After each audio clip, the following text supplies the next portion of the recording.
보프레스가 뭐야? 간단히 말해 우리가 대화할 수 있는 모든 종류의 챗봇을 만들 수 있는 오픈 웹 플랫폼이야. 여기서 볼 수 있듯이 최신 LLM 기술 기반의 AI 에이전트를 만들기 위한 올인원 플랫폼이지. LLM은 기본적으로 오픈 AI, 클라우드 같은 거야. 지금 경쟁 구도를 보면 버드프레스와 보이스 플로우가 있어. 버드프레스는 좀 더 기술적이고 그만큼 보이스 플로우보다 더 커스터마이징이 가능해. 바로 이게 이 도구야. 그럼 워드프레스 계정을 어떻게 만들까요? 파란색 무료 시작 버튼을 클릭하세요. 누르면 바로 내부로 들어갑니다. 참고로 저는 이미 계정이 있어요. 하지만 이메일 인증을 요구할 거예요. 어떤 종류의 이메일도 선택 가능해요. 마이크로소프트, 구글, 깃합 등 다양해요. 이메일 유형을 선택하고 나면 그 이메일로 계정을 인증하면 돼요. 정말 간단하죠? 이게 다예요. 봇을 어떻게 만들 수 있나요?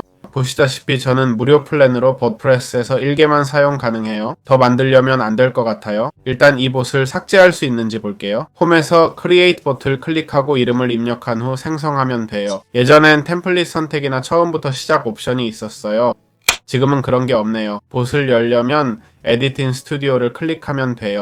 이렇게 처음부터 시작해서 우리의 첫 봇을 만들 수 있어요. 우리는 버드프레스에서 방금 만든 첫 프로젝트를 보고 있습니다. 챗봇과 AI 에이전트의 차이점을 설명하는 게 중요하다라고 봅니다. AI 에이전트는 우리가 아는 대로 봇 또는 에이전트라고 불리는 것으로 고정된 캐릭터나 규칙을 바탕으로 AI를 사용해 모든 질문에 답합니다. 이것이 모든 질문에 100% AI로 대답하는 방식입니다. 그런데 문제가 뭘까요? 문제는 우리가 고객 서비스를 제공할 때 발생합니다. AI나 LLM을 항상 사용하지 않고 필요할 때만 쓰고 싶을 수 있죠. 챗 GPT나 클라우드 같은 AI를 상황에 따라 선별적으로 사용하고 싶을 겁니다. AI 에이전트가 100% AI로 작동하면 99%의 문제를 해결할 수 있지만 나머지 1%를 놓치게 되고 그만큼의 매출도 잃게 됩니다. 그 1%의 손실은 분명 아쉬운 부분이죠. 챗봇의 장점은 정해진 경로와 함께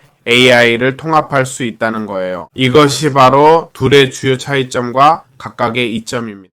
무엇보다 챗봇을 시작할 때 봇과 대화를 시작하면서 지식을 어떻게 사용할지 결정할 수 있을까요? 챗봇 내에는 지식 섹션이 있는데 이는 지식 기반으로 여기에 다양한 자료를 제공합니다. 웹, 문서표, 웹 검색 등의 형태로 말이죠. 챗봇이 이 정보로 작업할 수 있게 합니다. 물론 이 정보에 대한 접근을 제한할 수도 있습니다. 어떻게 할 수 있을까요? 보시다시피 시작 시 기본적으로 선택되어 있지 않습니다. 하지만 기본 지식 기반으로 가면 이렇게 데이터베이스가 설정됩니다. 데이터베이스 사용이 불필요하다면 비활성화하면 됩니다. 이렇게 하면 데이터베이스를 사용하지 않게 되며 필요에 따라 선택할 수 있습니다. 자, 지식 기반은 어떻게 작동할까요? 봇의 데이터베이스와 같아서 여기서 시작해요. 간단히 말해 먼저 데이터베이스를 추가해야 해요. 보시다시피 지금은 비활성화되어 있어요. 그럼 중요한 건 어떤 데이터베이스를 원하나요? 보통은 직접 텍스트가 좋아요. 다른 방식은 리소스를 많이 써요. 이번엔 웹사이트를 선택할게요. 제가 가진 우리가 쓸 수 있는 이 링크를 넣을게요. 디스커버를 누르겠습니다. 보시다시피 여기 정보가 전혀 정리되지 않았어요. 사이트 맵이 직접 만들어지지 않았거든요. 모든 페이지를 선택할 수 있는 옵션이 있어요. 이 경우엔 본참 800페이지가 되겠네요.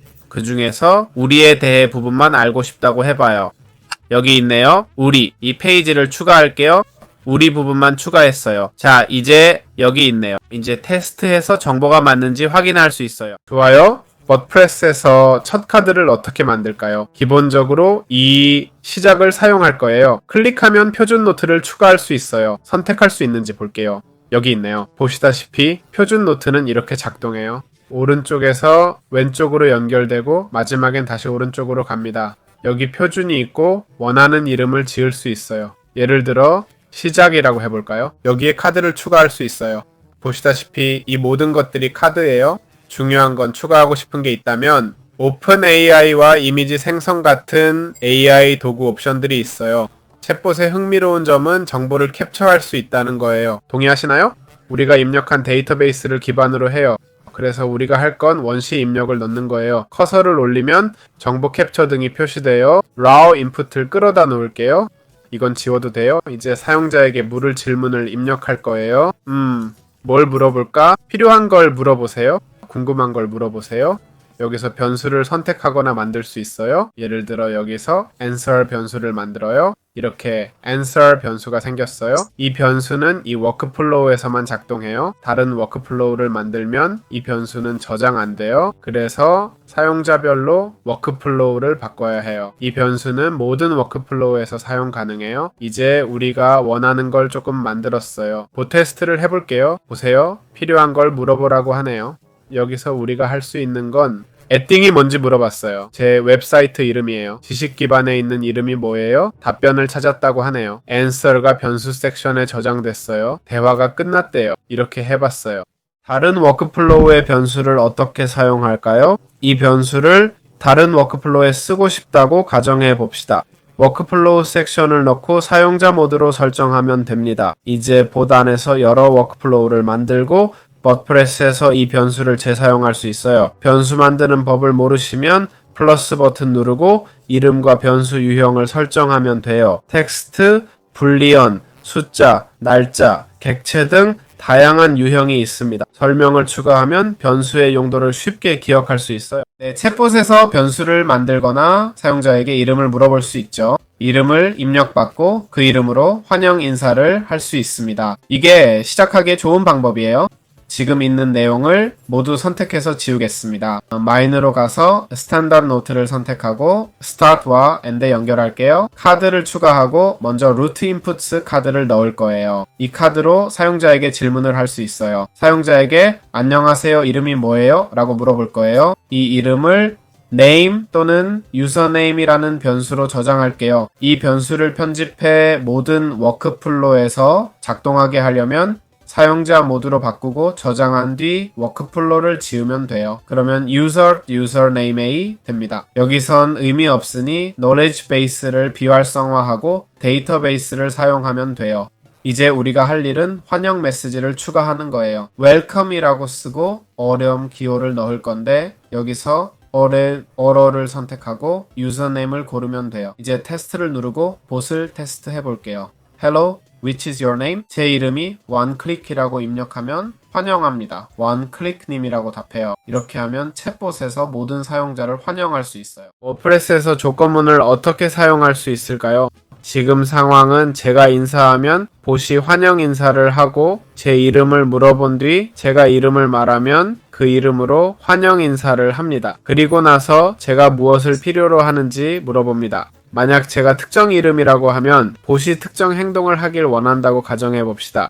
예를 들어 always node를 선택하고 변수명 user, username에 if를 사용해 봅시다. 여기 user, username에 있네요. am이와 같다고 설정하면 조건문이 실행될 겁니다. 엔터를 누르면 이론적으로 해당 프로그래밍이 생성될 겁니다. 이제 새로운 스탠다드 노드를 만들고 너는 이 user, username이구나 라는 텍스트를 넣어 봅시다. 여기서 바로 변수를 추가할 수 있습니다. 봇이 어느 정도 인식한 것 같네요. 보이시나요?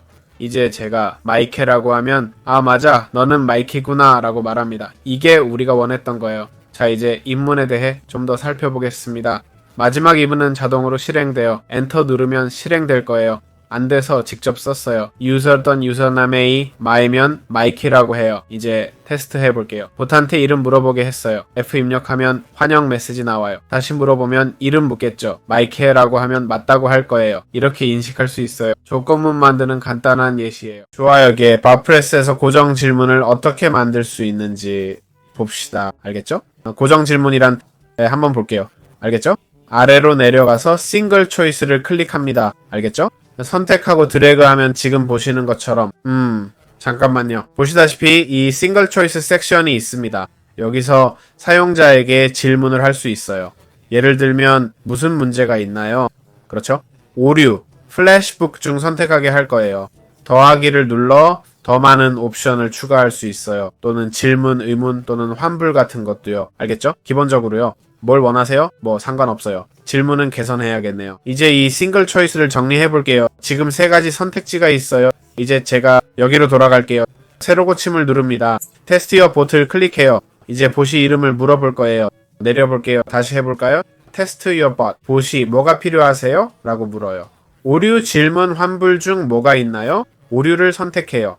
그러면 봇이 오류 섹션으로 안내할 거예요. 오류를 선택하면 여기서 노드를 넣고 표준 노드로 오류 해결 방법을 적어요. 이렇게 사용자 질문을 바로 분류할 수 있어요. AI만큼 인간적진 않지만 옵션을 주는 거죠. 그래도 꽤 실용적이라고 인정해요. 100% 작동하는지 확인할 수 있고요. 기타 옵션을 넣으면 좋겠어요. 기타처럼요. 거기에 AI를 넣어 자동 응답하게 할 수 있어요. 그게 아주 좋은 아이디어가 될 수 있어요. 자, 사용자의 응답을 어떻게 분류할 수 있을까요? 이전 영상에서 보여드린 단일 선택 옵션을 사용할 수 있습니다. 이 옵션으로 사용자에게 여러 선택지를 제공할 수 있죠. 봇이 시작되면 이 여러 옵션 중에서 하나를 선택하게 됩니다. 선택한 응답에 따라 봇이 그에 맞는 행동을 하게 되죠.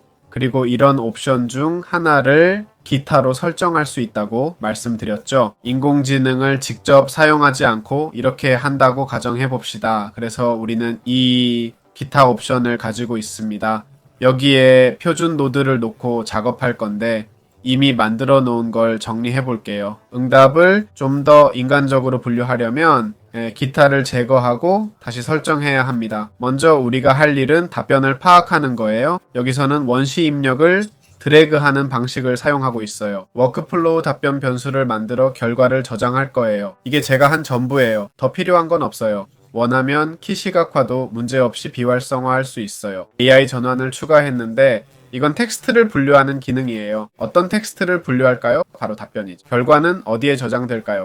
같은 변수에 저장했어요. 좋은 방법은 아니지만요. 그래도 괜찮아요. 이제 AI가 우리의 입력을 분류해 질문인지 환영인지 판단할 거예요. 그가 내릴 결론이 바로 그거예요. 예를 들어 환영 인사면 안녕하고 질문이면 관심 없어 라고 하게 했어요. 자, 이제 테스트 해볼게요. 보시다시피 환영 인사가 없네요. 여기에 안녕, 잘 지내? 같은 문구를 넣으면 좋겠어요. 우리가 원하는 대로 해볼게요. 안녕하세요. 잘 지내세요? 저는 잘 지내요. 당신은요? 답변이 오나 봐야겠네요. 질문 톤이라 관심 없어 라고 하네요. 완벽하게 작동했어요. 이제 hello라고 쓰면 여기 넣은 메시지로 답해요. 정말 간단하죠. 물음표 붙인 hello는 어떻게 될까요? 한번 볼까요? 관심 없어네요. 이런 게 AI의 특성이에요. AI라 실수할 수 있죠, 당연히. 그것도 질문이긴 하죠. 안녕에 도움 제안이나 답변을 할 수 있어요. AI로 답변을 분류하면 수동보다 편해요. 그게 다예요. 좋아요. 마지막으로 버프레스의 결제 플랜을 살펴보겠습니다.